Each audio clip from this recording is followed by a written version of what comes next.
What's the best camera for photography specifically for you? Well, in this video, I've got you covered. Whether you're a beginner, enthusiast, or a pro, I've got the perfect camera for you. We're gonna look at different categories of cameras such as best budget, best mirrorless, best DSLR to best suit your budget and skill level. Make sure to check out the links down below for the best and most up-to-date pricing on all the cameras that we talk about today. With that being said, let's get into the video. So let's look at our best budget camera, the Nikon D3500.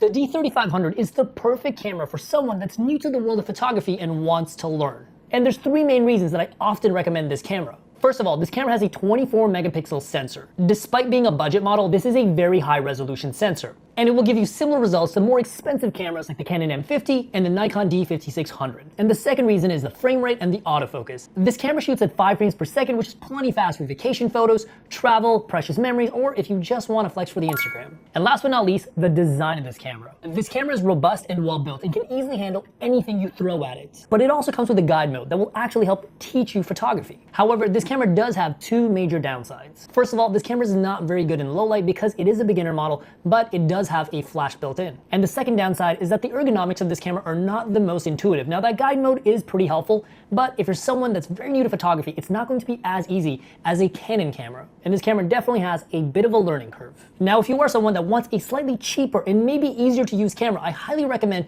checking out the Canon T7. Now, it does shoot slightly slower at 3 frames per second, but it still has a 24 megapixel sensor with spectacular autofocus and build quality. And next up, let's talk about hobbyist and enthusiast level cameras. Now, there's two kinds of hobbyist enthusiasts. One, people that want beautiful, breathtaking photos but don't want to do any editing. And there's people that love to edit. So first off, let's talk about the Fuji X-T3. Fuji cameras are for enthusiasts who love photography and always want to capture things beautifully but don't want to do much or any editing. And for that exact reason, there's one feature in this camera that makes it super appealing to that type of user. Fuji cameras all come with built-in film emulations, which give you the kind of vibrant and stylized colors that you would only get after editing.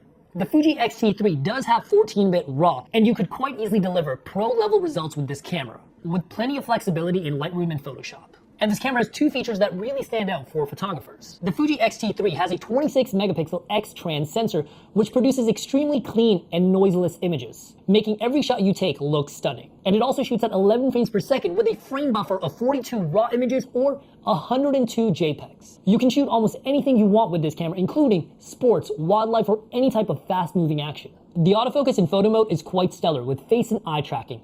It will keep up with any fast-moving subjects. Now, one thing that I have to mention about this camera is the design. This might turn some of you off, but some of you might actually love it. This camera is designed to look and feel like a vintage camera from the 60s and 70s in your hands. Now, this definitely looks like a vintage camera, but it has all the modern bells and whistles that you would want from a modern camera. And it also has dial and button placement similar to that of a vintage camera. But have no fear, it still has all the modern dials for aperture and shutter you would expect from a current camera. Now, personally, I really like that vintage camera look, and often this camera is a great conversation starter. And the pricing for these cameras change all the time, so make sure to check out the link down below for the most up-to-date and relevant pricing. And next up, we have the Sony A6100. This camera is made for someone who loves to edit their photos and wants a ton of horsepower in their camera. Now, the colors in Sony cameras has improved dramatically over the years, but generally they're pretty neutral and a bit yellow. This camera definitely falls behind when it comes to color science from the Fuji and Canon cameras, but there's 4 features in this camera that make it really unique that only this camera has. First up is the insane RAW codec and the low light sensor in this camera. The Sony A6100 has a 24 megapixel sensor, but with Sony's proprietary technology, this sensor is insane in low light. It's clean up to 10,000 and 20,000 ISO. And because of the dynamic range in this sensor, plus the RAW codec, you get stellar image quality. Images don't lose any quality even after heavy Photoshop retouching. But more importantly, this camera has a ton of dynamic range, even if your photos are under or overexposed up to 3 stops. And when it comes to the actual shooting portion, this camera is an absolute beast. The A6100 shoots at 11 frames per second with a massive RAW buffer of 77 RAW frames versus the 42 from the Fuji X-T3. And on top of that, the autofocus is definitely superior. The autofocusing system in the A6100 is actually AI-based, and I know that probably sounds like science fiction, but I kid you not, it is literally from the future. You can actually just set it and forget it. It does all of the heavy lifting for you. To be completely honest with you, I think the A6100 is one of the best cameras on the market, and it's one of my personal favorites, but this camera does have one major downside, and that is the design. Now, this is a really small, compact, lightweight camera, which some of you might like, but because of that smaller size, it has a smaller grip, it's a little bit hard to hold in your hands, but most importantly, it has a very, very small battery life. And to be honest, the small battery life is pretty annoying. I'm gonna leave a link down below to a really good deal for these batteries on Amazon, but you're definitely gonna need spare batteries. But here's the best part about the Sony A6100. It's actually cheaper than the Fuji X-T3. If you don't want the built-in film emulations and you'd rather edit your own photos, the A6100 is without a doubt your best option. And if you're someone that's interested in taking your photos and videos to the next level and learn how to shoot better, today, I've actually set up a free live training to take your work from looking like this to this. These simple secrets include things like frame rates, lens choices, camera angles, and how to get the most out of the gear that you're using right now, even if that gear is a smartphone.